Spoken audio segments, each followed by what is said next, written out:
मी केवळ महाराष्ट्रातलाच नाही तर जगभरातल्या शिवप्रेमींना छत्रपती शिवरायांच्या जन्मोत्सवाच्या खूप खूप शुभेच्छा देतो।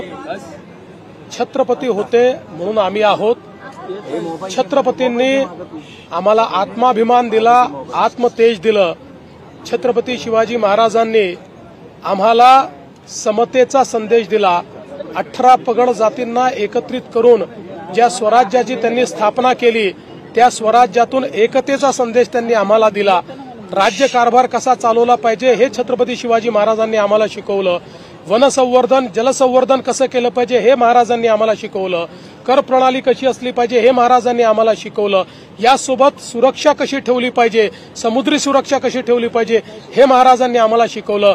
आणि या सगळ्या आज्ञावलींचं पालन करत असताना पहिल्यांदा मराठी भाषेला राजभाषेचा दर्जा हा छत्रपती शिवाजी महाराजांनी दिला आणि फारसी भाषेचे शब्द वगळून सगळ्या आज्ञावली मराठी भाषेत करण्याचं काम छत्रपती शिवाजी महाराजांनी आम्हाला दिलं।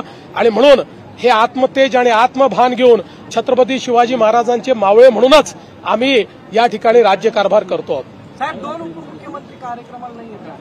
नाही, याचं कारण त्यांचे वेगळे कार्यक्रम होते। ते माझ्यासोबत पुण्यापर्यंत आले आणि त्यानंतर आपल्या कार्यक्रमाला गेले। मुख्यमंत्री सध्या छावा सिनेमाचा फार जोर दिसतोय। मागणी होते की हा सिनेमा टॅक्स फ्री करावा, राज्य सरकार त्या बाबतीत काही विचार करेल का? मला अतिशय आनंद एका गोष्टीचा आहे की छत्रपती संभाजी महाराज ज्यांचं शौर्य, ज्यांची वीरता आणि ज्यांची विद्वत्ता ही प्रचंड होती पण इतिहासाने त्यांच्यावर मोठा अन्याय केला, अशा छत्रपती संभाजी महाराज की ज्यांच्याबद्दल देश धर्म पर मिटने वाला शेर शिवा का छावा था, महापराक्रमी परमप्रतापी एकही शंभू राजा था, अशा प्रकारचं ज्यांच्याबद्दल म्हटलं गेलं त्यांच्यावर अतिशय चांगला, आणि मी स्वतः अजून बघायचं आहे पण मला ज्या ज्या लोकांनी बघितलं त्यांनी सांगितलं की इतिहासाशी कुठलीही प्रतारणा न करता ऐतिहासिक अशा प्रकारचा हा सिनेमा तयार झालेला आहे।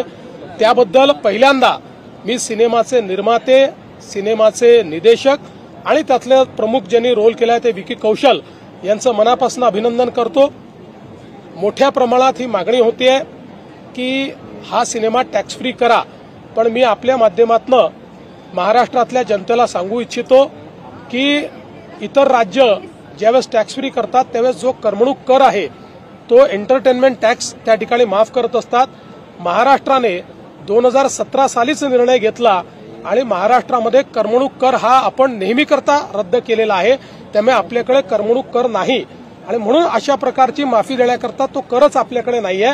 तथापि या चित्रपटाच्या प्रमोशन करता किंवा छत्रपती शंभूराजांचा इतिहास हा प्रत्येक व्यक्तीपर्यंत पोहोचण्याकरता आम्हाला अधिक काय चांगलं करता येईल याचा प्रयत्न आम्ही निश्चितपणे करू। सोकॉल्ड अभिनेते वारंवार बोलतायत। काल तुम्ही आपण विकिपीडियावरच्या विधानावरती तुम्ही खरं तर सांगितली कारवाई होईल, पण वारंवार छत्रपती शिवाजी महाराज आणि संभाजी महाराजांचा अपमान केला। असं आहे, अपमानित करणाऱ्यांना त्यांची जागा आम्ही दाखवू आणि अशा प्रकारे जर कोणी वागत असेल तर सरकारही माफ करणार नाही, शिवप्रेमी माफ करणार। एक समिती इतिहास अभ्यासकांची तयार करून हे वादविवाद थांबवतील यासाठी काही प्रयत्न केले जाणार आहेत? बघा, असं आहे, मी एक तुम्हाला सांगतो, वादविवाद तेव्हाच संपू शकतात ज्यावेळी त्याला राजकीय किनार नसते। ज्याला राजकीय किनार असते ते वादविवाद कधीच संपू शकत नाहीत।